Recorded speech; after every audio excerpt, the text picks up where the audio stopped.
Manureva est le nom du voilier d'un navigateur français, Alain Colas, disparu en mer avec son bateau à la fin des années 70. Manureva, immortalisé par un chanteur populaire français.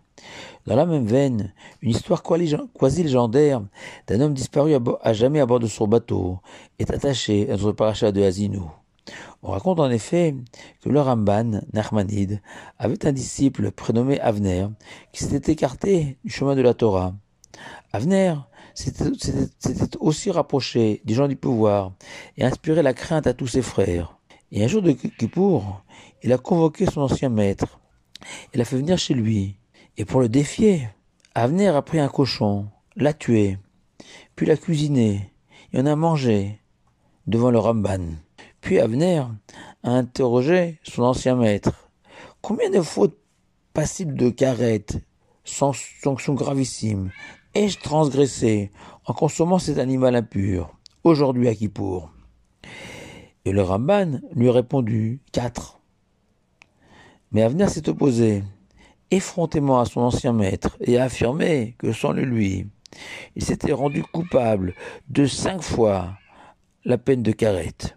Le Ramban lui a alors jeté un regard plein de colère qui a paralysé Avner et l'a empêché de prononcer un mot de plus, car il restait en lui une pointe de respect et de crainte de son ancien maître. Et le Ramban en a profité alors pour lui demander qu'est-ce qui l'avait amené à renier la Torah et les mitzvot. Et Avner lui a répondu, dans ce moment si particulier, qu'un jour il avait assisté à un cours du Rav sur la paracha de Azinou. Et vous aviez expliqué, Rabbi, lui dit Avner, que dans cette sidra, à Azinou, l'avant-dernière de la Torah, testament de Moshe, on peut y retrouver tous les commandements de la Torah, mais aussi tous les événements de l'histoire à venir. Et quand je vous ai entendu affirmer un enseignement aussi surprenant et aussi incroyable, surtout que la paracha de Azinou est très courte, je me suis dit que ce n'est pas possible. Et peu à peu, j'ai perdu confiance en vous et en vos cours, jusqu'à devenir un autre homme, celui que vous avez devant vous. Et le Ramban lui a alors rétorqué qu'il persistait et maintenait son opinion sur la paracha de Azinou. Et tu peux me tester, dit le Ramban à Avner, sur l'exactitude de cet enseignement. Avner, surpris, dit alors Ramban, je m'appelle Avner. Où trouvons-nous une allusion à mon nom dans Azinou? Le Ramban s'est mis à prier l'Éternel pour le supplier de l'aider. Et après quelques instants, les yeux du Ramban se sont éclairés et il a alors cité le verset suivant tiré de notre paracha. Afem, Ashbita, Meenosh Ziram, et a ajouté, remarque qu'en associant les 3e lettres de chacun des mots de ce verset, on obtient justement Avner. En entendant la réponse de son ancien maître, Avner fut pris de remords et d'immenses regrets, et a interrogé son maître. Rabbi, pensez-vous qu'il existe un repentir possible pour toutes mes fautes? Et le Ramban lui a alors répondu, n'as-tu pas entendu le verset que je viens de te citer? Et surtout, n'en as-tu pas compris le sens? Ce passage signifie, Dieu a dit au sujet des 10 tribus d'Israël, je les disperserai et je ferai disparaître leurs souvenirs de l'humanité. Puis Nachmanide retourna à la synagogue pour terminer les prières de Kippour. Avner, lui, s'est dirigé vers le rivage, puis est monté dans un bateau, sans marin et sans rame, bien décidé à voguer là où le vent le porterait. Au bout de quelques minutes, Avner et son petit voilier ont disparu de l'horizon, à jamais.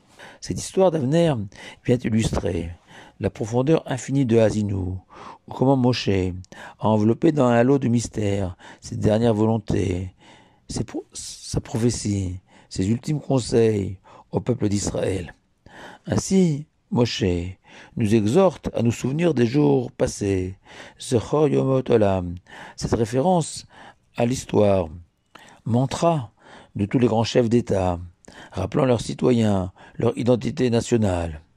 Sauf que Moshe va ajouter Binu Shenot Dovador, traduit par le Korban Tzadokan, par méditer les années, d'âge en âge, Mais le sens littéral de binou, eh bien, comprenez, de la racine bina, la compréhension.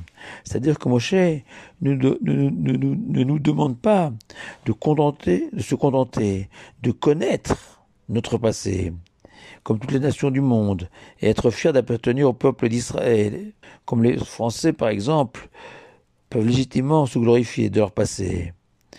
Moshe réclame de chacun d'entre nous encore plus, se convaincre qu'il y a un sens à notre histoire, une direction, un horizon, celui dessiné par le Tout-Puissant à son peuple, déceler que dans ce monde, il y a un juge et une justice, et qu'au fur et à mesure des années qui avancent, peu à peu, la scène finale de l'histoire se met en place pour ceux qui la guettent, qui l'attendent, qui l'espèrent.